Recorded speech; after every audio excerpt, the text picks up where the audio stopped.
There is a particular kind of erasure that history performs on certain people, not the erasure of fire or flood or the passage of time.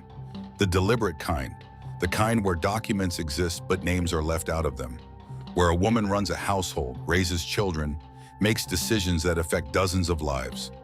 And the official record describes her, if it describes her at all, as property. Julia Chinn was an enslaved woman in Kentucky. She was also, by every practical measure, the partner of one of the most powerful politicians in early American history. She managed his estate. She raised his children. She sat at his table. She was introduced to his guests. She was never free, not legally, not in the eyes of a country that would elect her partner to its second highest office while his ownership of her remained intact. Julia Chinn's story is not comfortable. It is not a love story, though it contains love, or something that looked enough like love that people who witnessed it used that word. It is a story about power and about what happens when the most intimate human relationships are built on the most absolute inequality. And it is a story that America spent 200 years trying not to tell. Julia Chinn was born around 1790, the exact date unrecorded, as were so many details of enslaved people's lives in early America. She was of mixed racial heritage, described by contemporaries as light-skinned. She had been enslaved since birth, inherited as property by Richard Mentor Johnson from his father. Richard Mentor Johnson was not an obscure man. Born in 1780 in Kentucky, he entered politics young and rose fast. He served in the Kentucky State Legislature, then in the United States Congress, then the Senate. He was celebrated, genuinely celebrated, as the man who had killed the Shawnee leader Tecumseh at the Battle of the Thames in 1813. In the mythology of early American frontier heroism, that made him a figure of almost legendary status. He was also, by the time Julia Chinn became central to his life, a man who had made a choice that was, even by the standards of his era, considered scandalous. He did not hide Julia. In a society that ran on the sexual exploitation of enslaved women, while simultaneously demanding that exploitation remain invisible, unspoken, unacknowledged, certainly never introduced at dinner, Johnson did something that his contemporaries found genuinely shocking. He acknowledged Julia Chinn, publicly, consistently. He introduced her to visitors. He referred to her in terms that implied partnership. He did not maintain the polite fiction that the relationship did not exist. Whether this was love, or a performance of love, or something that defies both those categories entirely, we cannot fully know. What we can say is that it was real enough to be documented, real enough to scandalize, real enough to survive in the historical record despite sustained efforts to minimize it. The relationship between Julia Chinn and Richard Mentor Johnson began sometime in the early 1810s. By around 1814, Julia had given birth to their first daughter, Imogene. A second daughter, Adeline, followed. Johnson never legally married Julia. He could not. Marriage between a white man and an enslaved woman was illegal in Kentucky, as it was across the slaveholding South. But he treated the relationship with a consistency that made its nature unmistakable to everyone around them. When Johnson was in Washington for congressional sessions, he left Julia in charge of Blue Spring Farm, not a white overseer, Julia. She managed the accounts, supervised the enslaved workers, made decisions about the operation of the estate. She was, in functional terms, running the household of a United States congressman. He also made provisions for their daughters that went far beyond what was legally required or socially expected. Imogene and Adeline were educated. They were introduced to society. Johnson attempted to have them recognized in white social circles, which generated significant hostility from his political peers and their families. He arranged for both daughters to marry white men and gave them property as dowries. In the antebellum South, for the mixed-race daughters of an enslaved woman, this was an extraordinary intervention. It required the sustained exercise of a powerful white man's social capital on behalf of children that the law classified as enslaved. None of this made Julia free. That point bears repeating because it is easy to read Johnson's behavior as a story of extraordinary love and lose sight of the foundation it was built on. Julia Chinn was enslaved. Johnson owned her. Everything she did, every authority she exercised, every social position her daughters achieved, all of it existed within and because of that fundamental, violent inequality. It could be withdrawn at any moment. It was never hers by right. Within the constraints she could not escape, Julia Chinn built something. The management of Blue Spring Farm during Johnson's frequent absences was not a ceremonial role. It was real administrative work, coordinating labor, managing finances, handling correspondence, making decisions that affected the productivity and survival of a complex agricultural operation. The fact that Johnson trusted her with this work and that the farm continued to function effectively under her management tells us something about her capability and her intelligence. She also built a family, imperfect, legally precarious, socially embattled, but real. Her daughters were educated and placed into the world with more resources and more protection than almost any other children of enslaved women in antebellum Kentucky could expect. That was not Johnson's achievement alone.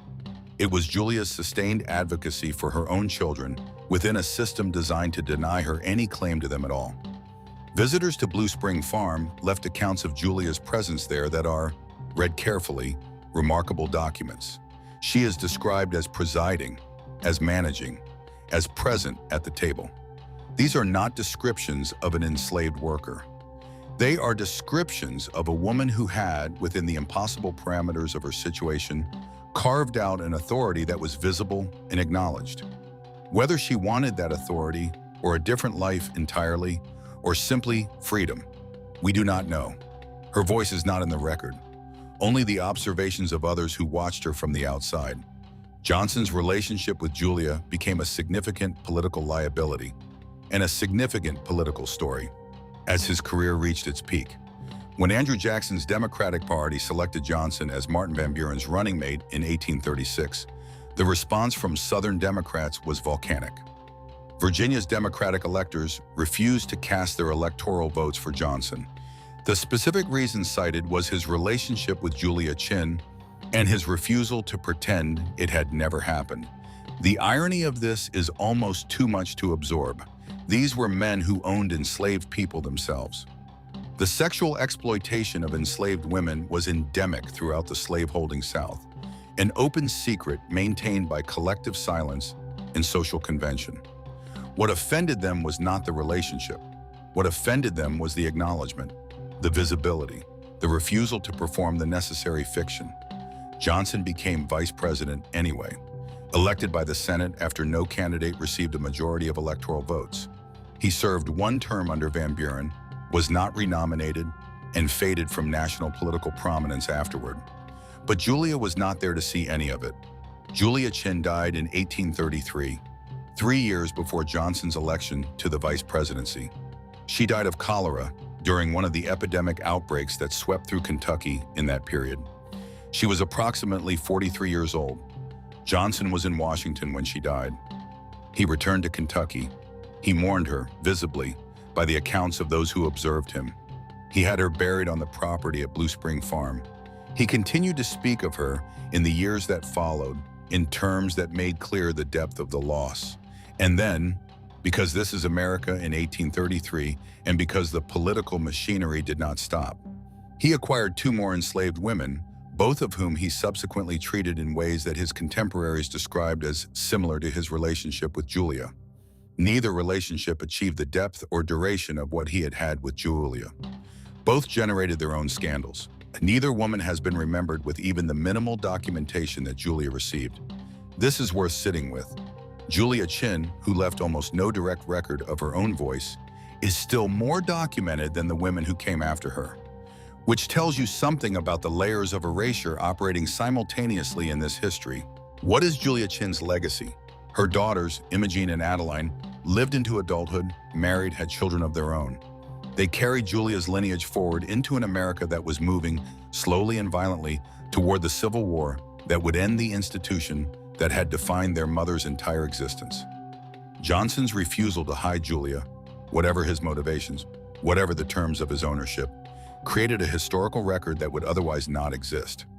Because he acknowledged her publicly, because the acknowledgement scandalized enough people to generate documentation, Julia appears in the historical record at all. The vast majority of enslaved women in intimate relationships with slaveholders were erased completely. Julia was erased incompletely.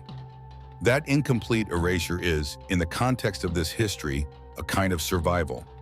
Modern historians, particularly historians of slavery, of gender, and of the antebellum South, have worked to restore Julia Chinn to the story. To ask not just what Johnson did, but what Julia experienced, what she wanted, what she felt, what it cost her to live the life she lived. Those questions do not have full answers. The record was never designed to preserve them. But the questions themselves matter, because asking them is how we refuse to perform the same erasure that the 19th century performed, how we look at a woman the historical record tried to reduce to a footnote in a powerful man's biography, and insist on seeing her as the subject of her own story. Julia Chinn was born into a system designed to deny her humanity. She navigated that system with intelligence and capability that the historical record documents despite itself. She built a family and an authority within conditions that should have made both impossible.